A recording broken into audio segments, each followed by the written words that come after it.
제2부 19장 1. 새롭게 들어서는 고장은 일정한 유형을 따르는 것 같다. 맨 처음에 발을 딛는 개척자는 강인하고 용감하면서도 어린애처럼 순진한 구석이 있다. 그들은 황무지에서는 거뜬히 버텨내지만 워낙 순진해서 사람들을 대하는 일은 서툴다. 아마 그래서 멋모르고 맨 먼저 이곳에 온 것인지도 모른다. 새로운 땅의 거친 모서리가 닳게 되면 사업가와 법조인이 들어와서 발전을 돕는다. 그들은 보통 자신들에게 손짓해 오는 유혹을 이겨내면서 소유권 문제를 해결한다. 그리고 마지막으로 문화가 들어오게 된다.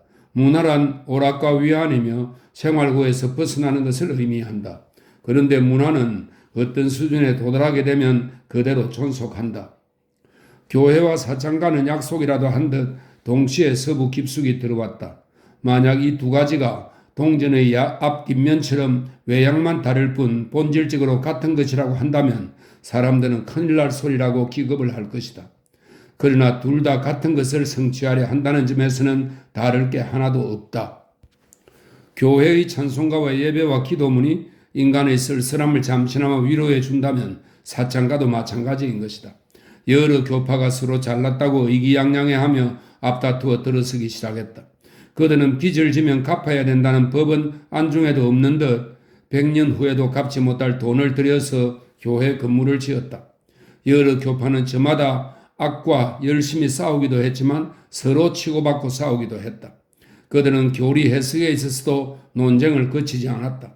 저마다 자기 교파를 믿지 않는 사람들은 모두 지옥에 떨어질 것이라고 철석같이 믿었다. 그런데 그렇게 도도하기 짝이 없는 교파들은 하나같이 똑같은 것을 들고 왔다. 그것은 바로 인간의 윤리, 예술과 시, 그리고 인간관계의 근간이 되는 성서였다.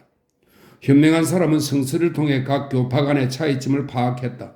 교파 간의 공통점을 모르는 사람은 아무도 없었다. 그들은 음악도 가지고 왔다. 그것은 예술성이 높지는 않았지만 그런대로 음악의 형식과 감각을 일깨울 만한 것이었다. 마지막으로 그들은 양심을 가지고 왔다. 아니, 더 정확히 말하면 잠자고 있는 양심을 눈뜨게 했다. 그들은 순수하지는 않았지만 순수해질 수 있는 잠재력이 있었다. 마치 때 묻은 흰 셔츠 같다고나 할까? 누구나 자신의 잠재력을 끄집어내어 훌륭한 일을 일궈낼 수 있었다. 그것은 빌링 목사를 봐도 알 수 있는 일이었다. 그가 체포되자 그는 도덕의 간부이고 남봉꾼의 동물성애자라는 사실이 밝혀졌다. 그래도 그가 수많은 사람들에게 좋은 일을 했다는 사실은 변함이 없었다. 빌링은 감옥에 가게 되었지만 그가 베푼 인심까지 체포될 수는 없었다. 그의 동기가 불순했다고 해도 그다지 문제될 것은 없었다. 그는 좋은 자료를 이용했고 그중 몇 가지는 그대로 남아있었다. 나는 극단적인 예로 빌링을 들었을 뿐이다. 정직한 목사들은 정력과 패기가 있었다. 그들은 죽기 살기로 악과 싸웠다. 구두 모양의 형틀로 고문을 당하고 눈알이 도려내져도 상관하지 않았다. 그들이 진리와 아름다움을 외치는 품이 물개가 서커스단의 나팔 소리에 맞춰 애국가를 부르는 것과 비슷하다고 생각할지도 모른다. 하지만 그 진리와 아름다움이 다소 남아있으며 그 애국가도 못 들어줄 정도는 아니었다. 그러나 각각의 교파는 그 이상의 일을 했다. 그들은 살리나스의 사회생활의 기틀을 마련해 주었다. 교회의 저녁 식사는 컨트리 클럽의 시초가 되었고 목요일 예배실 지하에서 열린 시낭송에는 소극장을 낳았다. 사람들의 영혼에 신앙이라는 달콤한 향기를 가져다주는 교회가 강한 흑맥주 시대의 양조장의 말처럼 당당하고 힘차게 들어오는 동안 인간의 육체에 해방과 기쁨을 주는 여자 복음 전도사들이 고개를 숙이고 얼굴을 가린 채 떳떳지 못한 사람들처럼 조용히 들어왔다. 사람들은 현실을 왜곡하는 서부 영화에서 죄의 환상이 난무하는 화려한 궁전을 보았을지 모른다. 그중 일부가 실제로 존재할 수도 있다. 하지만 살리나스 계곡은 달랐다. 장려촌은 조용하고 질서가 있었으며 장녀들은 함부로 나대지 않았다. 격렬한 오르간의 리듬에 맞춰 목청이 찢어지라 부르짖는 목사의 설교를 듣고 나서 장려촌 창문 아래서 나지막하고 품위 있는 음성을 들었다면 교회와 장려촌이 좀처럼 구분되지 않았을 것이다. 장려촌은 용인되기는 했지만 허가된 것은 아니었다. 이제부터는 살리나스의 사랑 문제를 다루는 엄격한 법정들에 관해 이야기하려고 한다. 다른 작은 도시에도 그런 비슷한 이야기가 있겠지만 지금부터 할 이야기는 살리나스의 거리와 관련이 있다. 중심가를 따라 서쪽으로 가면 9번 길이 나온다. 그곳이 캐스트로빌가와 교차하는 곳이다. 이유는 모르겠지만 지금은 캐스트로빌가를 시장거리라고 부른다. 대개 거리의 이름은 목적지의 이름을 따서 지어졌다. 그러니까 캐스트로빌가를 15km 쯤 가다 보면 캐스트로빌에, 그리고 알리슬가를 따라가 보면 알리슬에 이르는 시기다. 아무튼 캐스트로빌가에서 오른쪽으로 꺾어 2블록 내려가면 서든 퍼시픽 철로가 이 길을 대각선으로 가로질러 남쪽을 향해 뻗어 있다. 그리고 캐스트로빌가를 동에서 서로 가로지르는 길이 하나 있는데 그 이름은 도무지 기억나지 않는다. 거기에서 왼쪽으로 돌아 철로를 건너면 차이나타운이 나온다. 그리고 거기에서 오른쪽으로 돌아가면 사창가가 나온다. 그 길은 검은 흙으로 덮여 있었다. 그리고 겨울에는 진흙탕이 되어 푹푹 빠지고 여름에는 무쇠처럼 단단해졌다. 또 봄이 되면 길가에 높다란 풀이 우거지고 야생 귀리와 아우, 노랑 겨자풀이 뒤섞여 무성하게 자랐다. 이른 아침에는 참새들이 길에 떨어진 말똥 위에서 짹짹 울어대었다. 어르신들, 그 소리를 기억하세요? 차이나타운의 돼지고기 굽는 냄새와 불쏘시개, 검은 담배, 아편 냄새가 동쪽에서 불어오는 산들바람에 실려왔던 걸 기억하세요? 중국인들의 사원에 있는 커다란 징에서 거하게 울려나오는 소리, 그리고 그 여운이 아주 오랫동안 허공에 머물러 있던 걸 기억하세요? 페인트 칠도 하지 않고 수리도 하지 않은 작은 집들이 기억나세요? 아주 작은 데다 외관을 있는 그대로 방치해서 눈에 띄지 않고 앞마당에는 초목이 우거져 길에서도 잘 보이지 않는 집이었죠. 늘 차양이 내려져 있고 그 가장자리로 노란 빛이 새어 나오지 않았습니까? 안에서는 중얼거리는 소리밖에 안 들렸지요. 그러다가 앞문이 열리고 한 시골 청년이 들어갔죠. 그러면 웃음소리와 뚜껑이 열린 피아노로 연주되는 감미롭고 분위기 있는 음악소리, 그리고 현악기 소리와 함께 변기물이 내려가는 소리가 들렸죠. 그런 다음 다시 문이 닫혔어요. 아마 그때쯤이면 흙먼지 자욱한 길에 말 발극 소리가 들렸을 겁니다. 페트 블렌의 마차가 달려와 앞에 서면 그 안에서 4-5명의 건장한 사람이 내렸지요. 그들은 부자이거나 공직에 있는 거물급 인사일 수도 있고 은행가나 법조계 사람들일 수도 있어요. 페트는 모퉁이로 마차를 몰아 그 자리에서 느긋하게 그들을 기다렸어요. 그때 커다란 고양이들이 떼지어 길을 건너더니만 우거진 풀 속으로 사라졌지요. 혹시 이것도 기억하세요? 킹시티에서 온 화물열차가 기적소리를 내고 불빛으로 길을 비추며 캐스트로빌가를 횡단해 살리나스 시내로 들어와서는 정거장에 도착해 칙칙푹푹 소리를 냈죠. 기억나시죠? 마을마다 유명한 마담들, 그러니까 세월이 흘러도 영원히 잊히지 않고 그리워지는 여자들이 있기 마련입니다. 마담에게는 남자를 사로잡는 묘한 매력이 있다. 마담은 사업적인 감각과 권투 선수 못지않은 강인함, 친구 같은 따뜻함, 그리고 비극 배우의 유머까지 두루 갖추고 있다. 마담 주위에는 이런저런 이야기들이 떠돌았는데 이상하게도 음탕한 내용은 없었다. 마담에 대해 기억되고 거듭 입에 오르는 이야기는 그 분야가 가지가지였지만 침실에 관한 것은 없었다.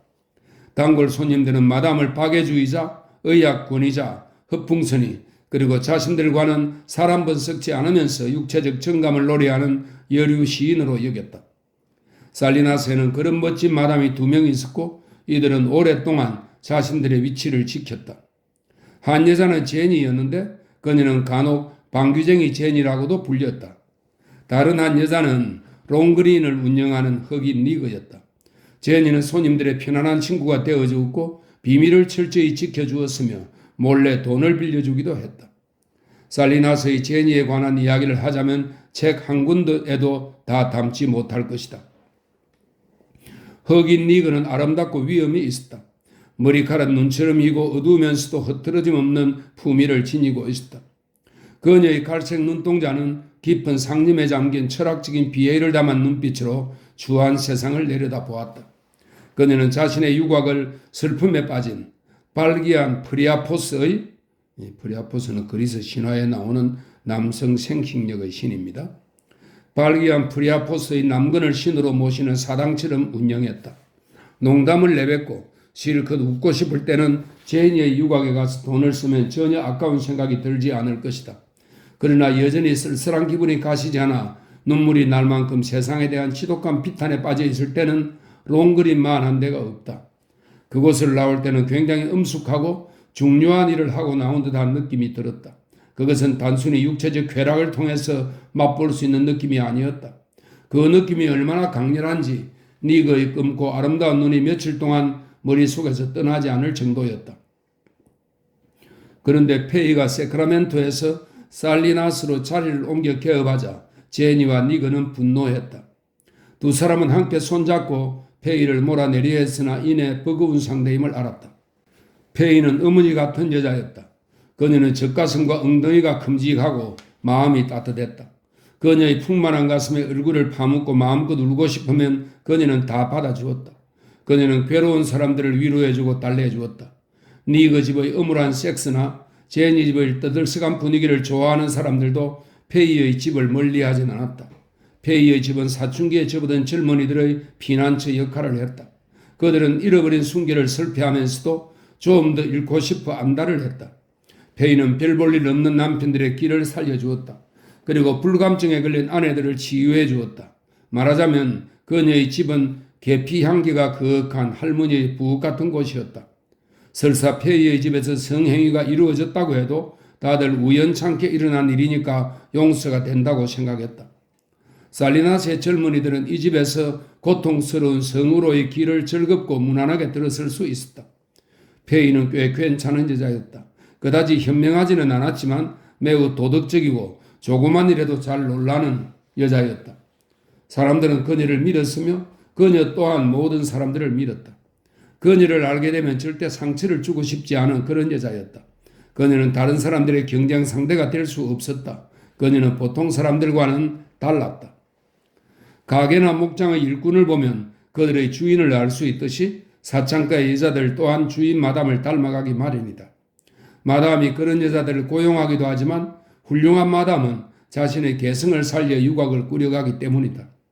페이의 집에서는 아무리 오래 있어도 싫은 소리를 하거나 눈치 주는 법이 없었다. 페이의 집에서는 침실에 가고 돈을 지불하는 일이 아주 자연스럽게 부담 없이 이루어졌다.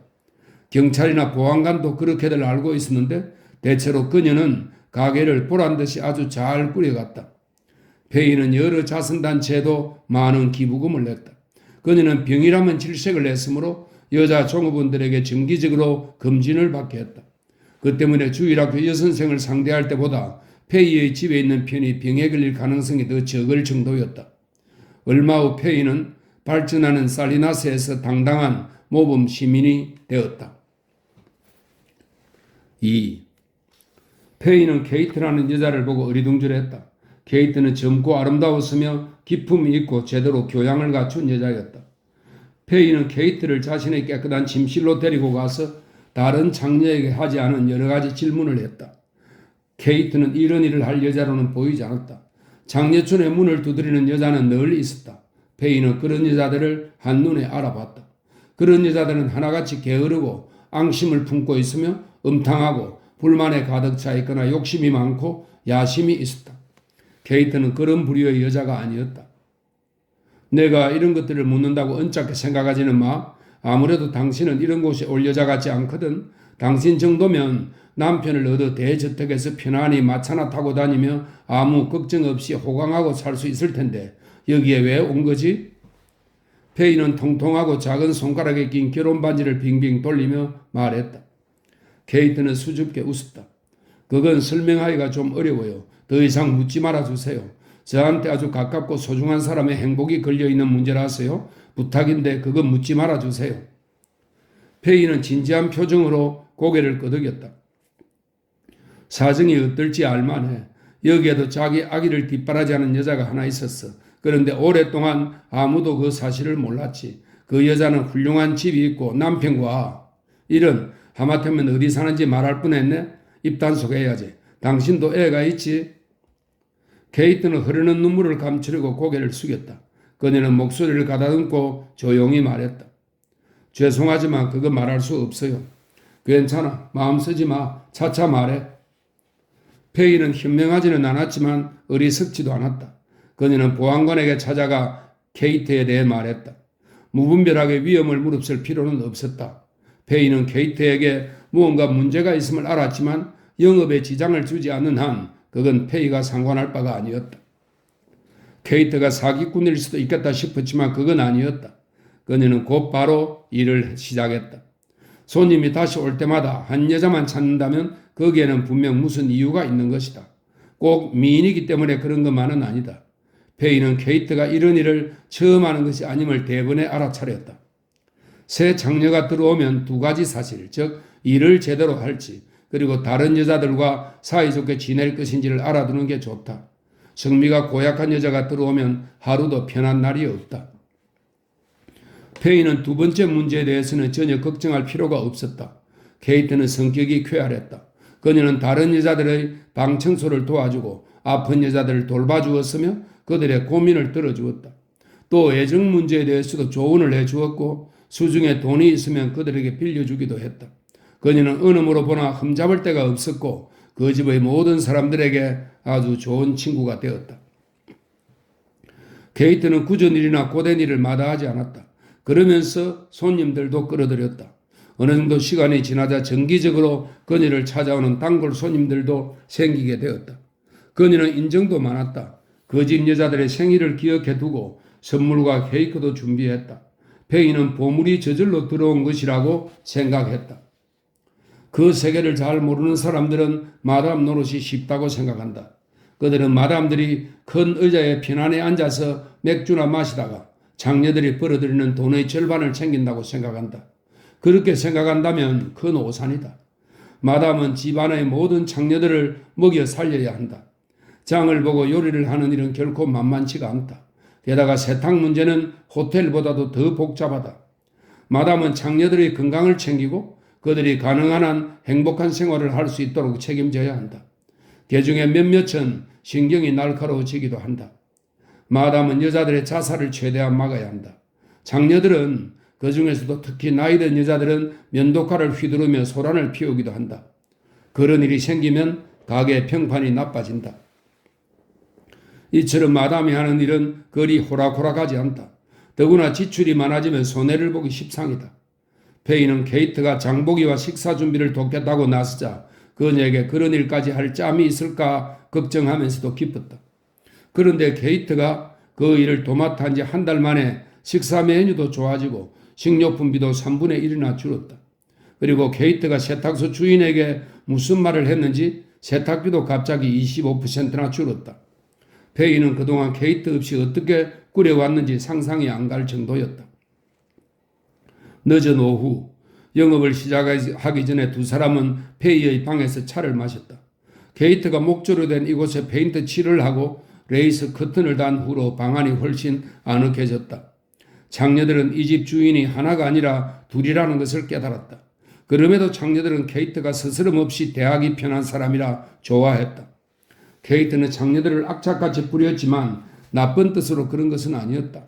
아마 장녀들은 그녀가 닥달을 해도 웃어 넘길 터였다. 케이트가 들어온 지 1년쯤 되자 그녀와 페이는 모녀 같은 사이가 되었다. 장녀들은 모두 이렇게 말했다. 두고 봐. 언젠가는 케이트가 이 집의 주인이 될 걸. 케이트는 한가할 틈이 없었다. 다른 일이 없으면 쉴 새 없이 손을 놀리며 얇은 손수건 위에 예쁘게 이니셜을 수놓았다. 장녀들은 모두 그녀가 만들어준 손수건을 들고 다니며 소중히 간직했다. 점차적으로 당연한 일들이 일어나기 시작했다. 모성애가 남달리 강한 페이는 케이트를 친딸처럼 생각했다. 페이는 케이트에게 진심 어린 애정을 느꼈고 거기에 타고난 도덕관이 발동했다. 그녀는 딸이 장녀가 되는 걸 원치 않았다. 그녀의 심경 변화는 당연한 것이었다. 페이는 그 얘기를 어떻게 꺼내야 할지 고심했다. 그것은 결코 쉬운 일이 아니었다. 페이는 성격상 어떤 문제든 우회적으로 접근했다. 페이가 난 너가 장녀 노릇을 그만두었으면 한다 라고 단도직입적으로 말하기란 상상조차 하기 힘든 일이었다. 그녀는 이렇게 말했다. 그래, 비밀이라면 대답하지 않아도 돼. 하지만 항상 궁금하더구나. 보안관이 너에게 무슨 말을 하든 그게 벌써 1년 전이네. 세월 참 빠르기도 하지. 나이가 들면 세월 가는 게 더 빠르게 느껴져. 보안관이 너와 1시간이나 함께 있던데 물론 둘이 육체관계를 맺진 않았겠지. 그 양반은 가정적인 사람이니까. 보안관은 제니의 집에도 가긴 하지. 내가 너의 사적인 문제까지 꼬치꼬치 캐내려고 이러는 건 아니야. 비밀일 게 뭐가 있어요? 진작 말씀드릴 거 그랬어요. 보안관이 저들의 집으로 돌아가라고 했어요. 부드럽게 타이르더라고요. 그런데 제가 그럴 수 없다고 사정을 말했더니 선뜻 이해해 주셨어요. 케이트가 말했다. 보안관에게 그 이유를 말해 주었니? 페이가 시샘하듯 물었다. 그럴 리가 있겠어요? 어머니에게도 하지 않은 말을 보안관에게 할까 봐요? 괜한 걱정 마세요. 이럴 땐 정말 어린애 같으세요? 페이는 웃으며 만족스러운 표정으로 의자에 몸을 깊숙이 파묻었다. 케이트의 얼굴은 평온했다. 그녀는 보안관과 주고받은 말은 한마디도 잊지 않고 있었다.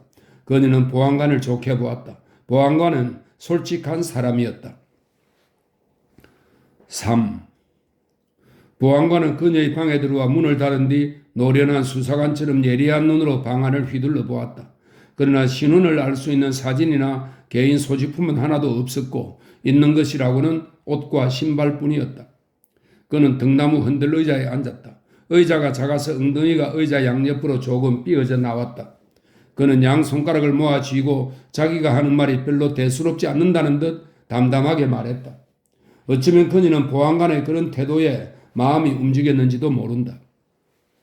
처음에 그녀는 약간 어수룩한 표정을 지은 채 얌전 빼고 있었다. 그러다 보안관의 말을 몇 마디 듣고 나서는 그런 표정을 거두고 그를 유심히 바라보았다. 그의 꿍꿍이가 뭔지 알아낼 생각에서였다. 보안관은 그녀를 정면으로 응시하지도 않았지만 그렇다고 그녀의 눈길을 피하지도 않았다. 그러나 그녀는 자기가 보안관을 살펴보듯 보안관도 자신을 살피고 있음을 알아챘다. 그녀는 보안관의 시선이 자신의 이마에 난 흉터에 머물러 있음을 감지했다. 마치 그가 손으로 그것을 만지는 기분이었다. 보고할 생각은 없어. 보안관 노릇을 한 지도 오래됐고 이제 남은 한 임기만 채우면 이 노릇도 끝이니까. 이봐 아가씨, 15년 전이었다면 나도 철저히 조사를 해서 불미스러운 일들을 밝혔을 거라고. 보안관이 조용히 말했다. 보안관은 그녀의 반응을 기다렸지만 그녀는 아무 말도 하지 않았다. 그러자 그는 고개를 천천히 끄덕이며 말을 이었다. 난 당신 문제를 들추고 싶지 않아. 이 마을이 구석구석 평화롭기를 바랄 뿐이지. 그래야 사람들이 밤에 마음 놓고 잘 거 아닌가? 난 당신 남편을 만나본 적도 없어. 그녀는 자기가 움찔하면서 긴장하는 것을 보안관이 눈치챘다고 생각했다. 당신 남편은 훌륭한 사람이라고 들었어. 그가 심한 부상을 당했다고 하더군. 보안관은 잠시 그녀를 똑바로 바라본 후 말했다. 당신이 쏜 총에 남편이 얼마나 다쳤는지 궁금하지도 않은가? 알고 싶어요. 그녀가 말했다. 남편은 회복될 거야. 어깨가 으스러지긴 했지만 곧 좋아지겠지. 그 중국인이 정성껏 돌봐주고 있으니까. 그렇지만 왼손을 쓰려면 시간이 꽤 걸릴 거야. 44구경 권총은 사람 목숨 하나 해치우는 건 우스울 정도로 위력이 대단하지.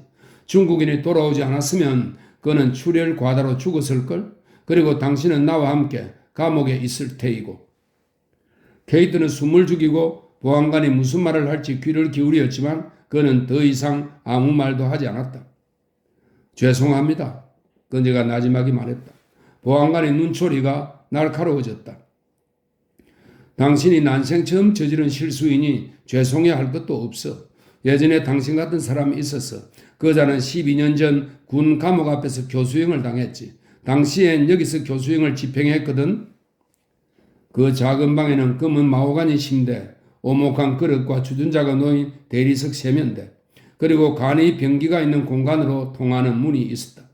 그리고 작은 장미들이 빼곡하게 인쇄된 벽지가 발라져 있었다.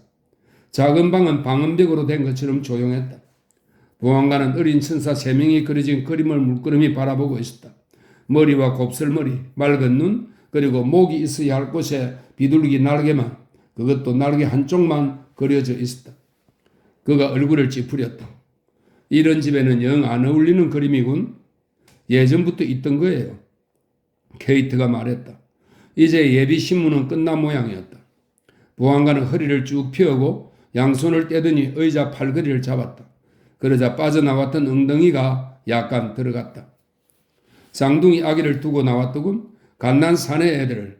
안심해. 당신을 집에 돌려보낼 생각은 없으니까 오히려 집에 못 들어가게 막아야겠다는 생각이 드는군. 당신이 누군지 아니까. 내가 당신을 이곳에서 쫓아내고 다른 보안관이 그 어디를 쫓게 할 수도 있어. 그러나 당신은 쫓기다가 결국 대서양에 빠져 죽게 되겠지. 하지만 그럴 생각은 없어. 당신이 말썽만 피우지 않으면 뭐라고 살든 상관하지 않을 거야. 장녀는 장녀일 뿐이니까. 케이트가 침착하게 물었다. 당신이 원하는 게 뭐죠? 좋은 질문이야. 말하지. 보아하니 당신은 이름을 바꾸었더군. 난 당신이 계속 새 이름을 썼으면 좋겠어. 고향도 바꾼 것 같은데 그렇다면 거기가 당신 고향이라고 할 수밖에. 그리고 킹시티 밖으로 당신의 정체가 알려지지 않도록 조심해. 술에 취해서도 각별히 조심하고. 그녀는 살짝 미소를 지었다. 억지 웃음이 아니었다. 그녀는 보안관이 믿어왔고 호감이 갔다. 아, 그리고 또 한 가지 묻고 싶은 게 있는데 킹시티에 사는 사람들을 많이 알고 있나? 아니요. 뜨개질 바늘 얘기를 들었어. 당신이 아는 사람이 우연히 여기에 올 수도 있어. 당신 머리색은 원래 그 색인가? 그가 무심코 물었다. 네. 그럼 당분간 금깨 염색하도록 해. 그렇게 하면 다른 사람처럼 보일 테니까. 이건 어쩌죠? 케이트는 가느다란 손으로 이마의 흉터를 만지며 물었다. 그걸 뭐라고 하더라? 빌어먹을 그놈의 말이 생각이 안 나네. 오늘 아침에도 쓴 말인데. 우연의 일치? 바로 그거야. 우연의 일치. 보안관은 이제 용건이 끝난 것 같았다. 그는 엽초와 종이를 꺼내 서툰 손놀림으로 어설프게 담배를 말았다. 그는 성냥을 꺼 담배에 불을 붙이고 파란 불꽃이 노랗게 될 때까지 기다렸다. 담배 끝이 옆에서부터 구부정하게 타들어갔다. 케이트가 말했다.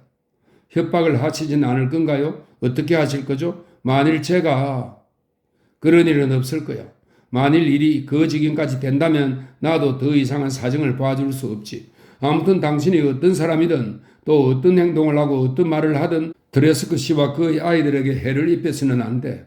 이제 예전의 당신은 죽었고 딴 사람이 되었다 생각해.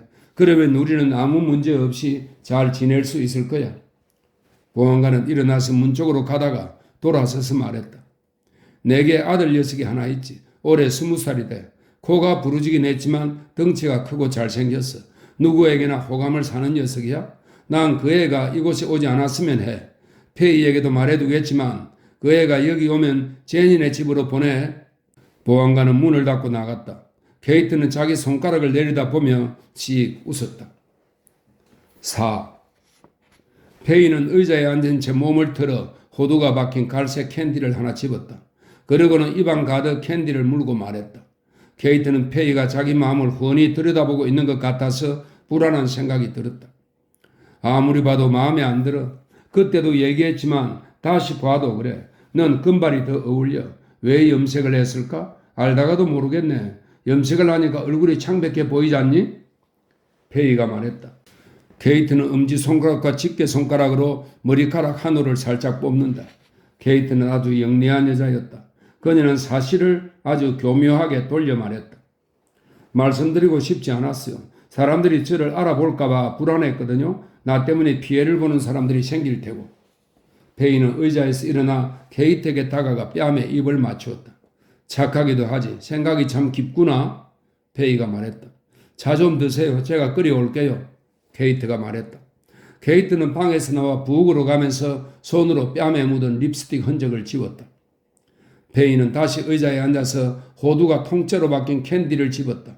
그러고는 그것을 입에 넣고 깨물자 뾰족한 호두 조각이 구멍난 입 속에 박혀 신경을 건드렸다. 눈앞에 불빛이 번쩍하면서 통증을 느꼈다. 이마에 땀이 스며 나왔다. 케이트가 쟁반에 커피포트와 컵을 들고 왔을 때 페이는 손가락을 구부려 입안에 넣고 통증 때문에 신음소리를 냈다. 무슨 일이세요? 케이트가 소리쳤다. 이 속에 호두 조각이 끼었어. 어디 봐요. 입을 벌리세요. 어디죠? 케이트는 그녀의 입속을 들여다보더니 가두리 장식이 달린 탁자로 갔다. 그러고는 그 위에 놓인 호두 그릇에 손을 뻗어 호두 집게를 집어 올렸다. 그녀는 눈 깜짝할 새에 호두 껍질을 빼내어 손바닥에 올려놓고 말했다. 여기 있어요. 극심한 통증이 가시고 이제 약간 욱신거리기만 했다. 아니 이렇게 작아? 꼭 집채처럼 크게 느껴졌는데? 케이트, 둘째 서랍을 열어보면 약이 있을 거야. 진통제와 솜을 가져와서 이 속을 막아줘. 페이가 말했다. 케이트는 병 하나를 가져왔고 약솜을 둘둘 말아 호두 집게 끝으로 이 속에 넣었다. 이를 뽑아야겠어요? 그래 알아. 뽑을 거야. 전 이쪽이가 3개나 빠졌어요. 얼마나 아픈지 너 모를 거다. 핀캄 좀 가져오겠니? 페이는 식물성 합성액을 한 잔 따라 마시고 안도의 한숨을 쉬었다. 정말 놀라운 약이야? 이 약을 발명한 여자야말로 성인이 아니고 뭐겠니? 페이가 말했다.